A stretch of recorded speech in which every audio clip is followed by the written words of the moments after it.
Desde que comenzó la pandemia en el 2020, los pacientes han tenido que recurrir a la telesalud.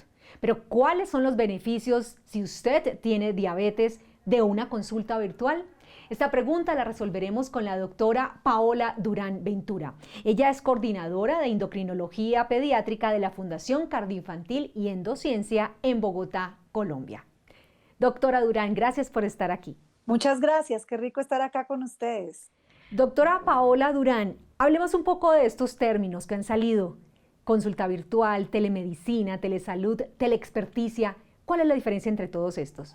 Bueno, sí, nos ha tocado a todos adaptarnos a esta nueva era y mirar cómo podemos seguir apoyando a nuestros pacientes y estando ahí presente en medio de esta pandemia. Existe la telemedicina la hace un médico directamente con el paciente puede estar en su casa o puede estar en un lugar y el médico desde su consulta o también desde su casa lo puede atender. Y la teleexperticia es cuando, por ejemplo, hay un médico y se conecta con otro médico de una subespecialidad para apoyar la consulta, pero a través del médico, ya no es directamente con el paciente. Las dos son muy válidas. Lo que pasa es que existen diferentes pacientes y diferentes situaciones para cada una de ellas, pero realmente yo creo que es una cosa que ha dado un salto, que íbamos para ahí, pero íbamos a llegar a esto, pero por la pandemia, pues esto se aceleró y nos tocó acoplarnos a todos mucho más rápido y adaptar, digamos, estas herramientas muchísimo más rápido. Es importante ver qué tipos de pacientes se pueden ver por telemedicina, por teleexperticia o cuáles deben ser presenciales, porque evidentemente hay unos que deben ser presenciales, pero nos hemos ido adaptando para poder hacer esto. Según su experiencia, ¿cuáles son las ventajas de una consulta virtual? Hacer telemedicina nos permite, digamos, bueno, nos evita todo ese desplazamiento para los pacientes que a veces, no sé, uno para llegar a una consulta a veces tiene que llegar, no sé, trasladarse una hora o pacientes que están muy lejos y que no pueden llegar a la consulta, pues nos ha permitido llegar mucho más lejos y a lugares más remotos donde están los pacientes y de una manera más eficaz, por decirlo de alguna manera. Entonces, claro que hay muchas ventajas. Como digo, hay otras que tienen que ser presenciales, no reemplaza todo, ¿no? Si yo voy a ver un paciente por primera vez, por talla baja o porque está empezando pubertad, pues no lo puedo ver por telemedicina. Necesito conocer al paciente y un examen de pubertad hay que hacerlo presencial. Pero hay otras situaciones, sobre todo cuando uno ya conoce al paciente, que se dan divinamente por teleconsulta. ¿Es recomendable una consulta virtual para un paciente con diabetes? Totalmente.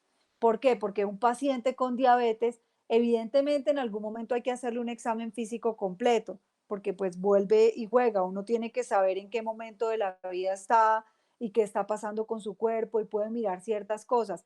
Pero lo que pasa es que un paciente con diabetes uno lo tiene que ver a algunos cada mes, a algunos cada 3 meses, lo mínimo es cada tres meses.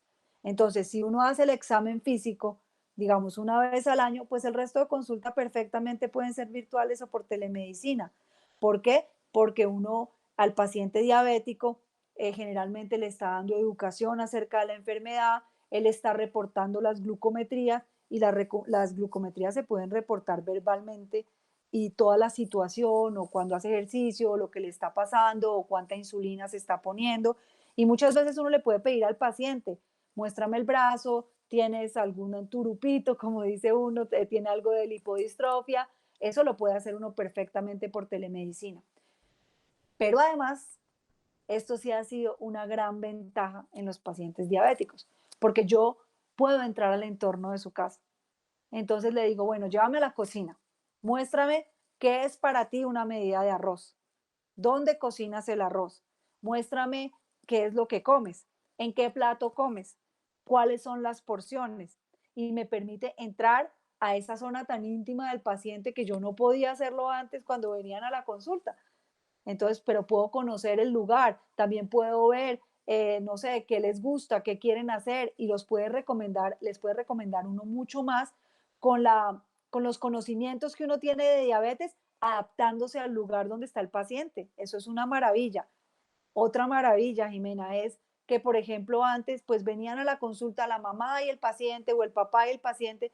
Yo ahora les puedo decir, quiere que se conecte la abuelita, la tía, la señora que lo cuida, la prima, la vecina, o sea, todos los que ayudan con el manejo de un paciente con diabetes, y a veces tengo Zoom de 6 personas y todos aportan y dicen, yo lo cuido en la tarde, entonces mire, por la tarde pasa esto, podemos hacer esto, yo lo cuido en la mañana. Eso me ha parecido a mí increíble de la telemedicina. Doctora Durán, ahora hablemos de las novedades tecnológicas que existen para los pacientes con diabetes. Primero empecemos por las insulinas. Las insulinas ahora son de acción ultra rápida, entonces digamos que dan cierta flexibilidad, y las insulinas de larga duración no tienen picos. Entonces, antes las insulinas hacían unos picos a unos horarios. Entonces, por ejemplo, un niño se iba para, o un adolescente o un adulto joven ya se va para la universidad. Yo le ponía la insulina por la mañana y a las 6 horas iba a hacer un pico. Si estaba en la mitad de una clase, le tocaba salir a comer porque si no hacía hipoglicemia. Hoy en día esas insulinas no hacen picos, entonces es mucho más flexible el horario. El paciente puede salir a almorzar a la hora que necesite, se puede poner la insulina para el almuerzo a la hora que necesite. Antes los pacientes se tenían que sentar 15 minutos al frente de la insulina para poder comer. Ahora ya son 5 minutos, ¿no? Entonces es solamente 5 minutos antes y ya pueden saber qué es lo que van a comer. Entonces todo esto es lo que yo hablo de flexibilidad. Pero además ahora tenemos unos dispositivos que leen permanentemente cómo va el azúcar en la sangre del paciente. Entonces van mirando cómo va, si va subiendo, si va bajando, en qué niveles está, y le van avisando al paciente, porque hubo una época en que se podía medir, pero el paciente no lo podía ver en tiempo real. Tenía que esperar al mes a llegar al consultorio del doctor, el doctor bajaba los datos y entonces le decía, ah, mire, hace 3 días usted iba subiendo y se hacían los cambios después, pero ahora los cambios son en tiempo real. Yo sé cuando mi azúcar va subiendo y además tengo una alarma que me avisa. Yo sé cuando mi azúcar va bajando y además tengo una alarma que me avisa. Entonces puedo ser proactivo y si ya va bajando no lo dejo bajar, si ya va subiendo no lo dejo subir. Entonces, este tipo de flexibilidad hay que enseñársela muy bien al paciente según las características de cada paciente para que pueda tener mejor adherencia, mejor control y menos complicaciones de su diabetes. El reporte no en tiempo real, pero sí lo reciben los médicos tratantes. Claro que sí. Entonces, después, eso está pegado a un programa, yo bajo el programa y veo día a día, minuto a minuto, lo que ha venido pasando con el paciente. Y esto es súper interesante, porque, por ejemplo, en adolescentes, a veces entonces, ¿cómo te fue? ¿Te pusiste todas las veces la insulina? Sí. Ah, pero acá yo no veo que te hayas puesto insulina. Entonces, o te tomaste las glucometrías. Sí, sí, yo me las tomé. No, acá yo no las veo. Entonces, uno puede confrontarlos con datos reales y decirles, mira, si te la pusiste, pues acá no se ve. Por ejemplo, con la bomba de insulina. La bomba de insulina se la pone el paciente y se va administrando de manera automática la insulina, porque una cosa es el monitoreo del azúcar que se puede hacer con estos dispositivos que me van mostrando todo el tiempo y otra cosa es la administración de la insulina. La administración de la insulina puede ser con jeringas, con pen, con lapiceros, pero también son inyecciones o con la bomba de insulina que va a estar administrando de forma continua la insulina. Y ahora hay una bomba de insulina que responde al sensor. Entonces, si va subiendo, la bomba inmediatamente empieza a administrar más insulina. Si va bajando, la bomba sensa lo que está pasando, el sensor le manda los datos y baja la cantidad de insulina o hasta se apaga si está bajando muy rápido.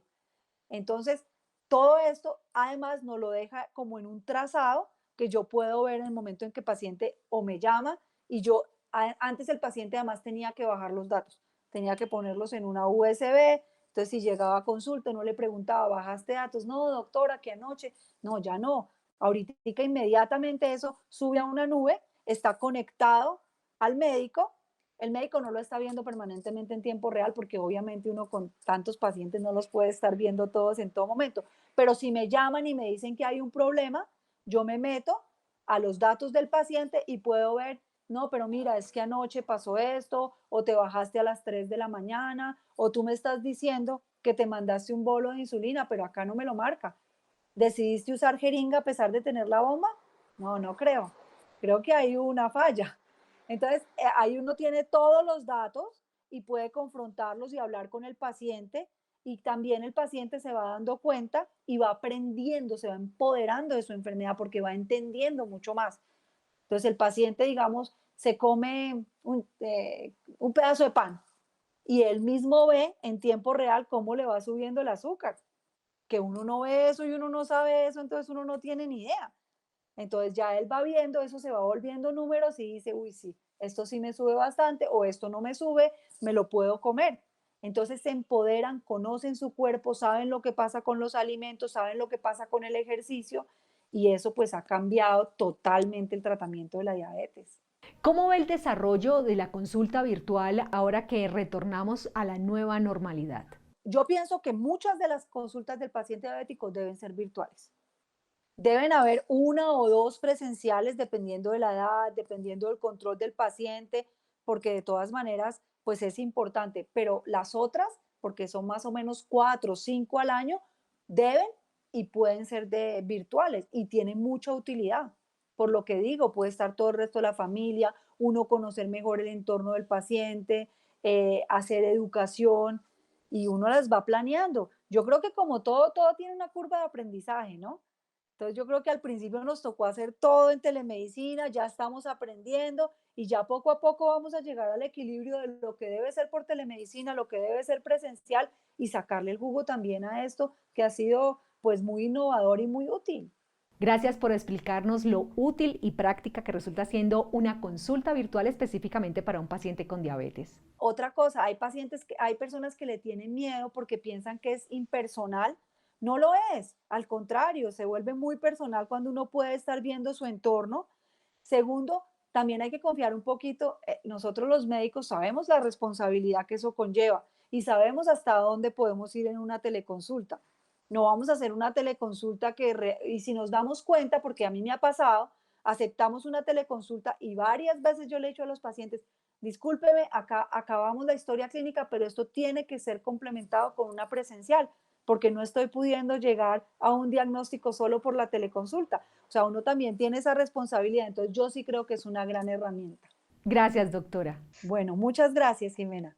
Si le gustó esta entrevista, dé clic en me gusta, pero si le interesan los temas de salud, suscríbase a mi canal.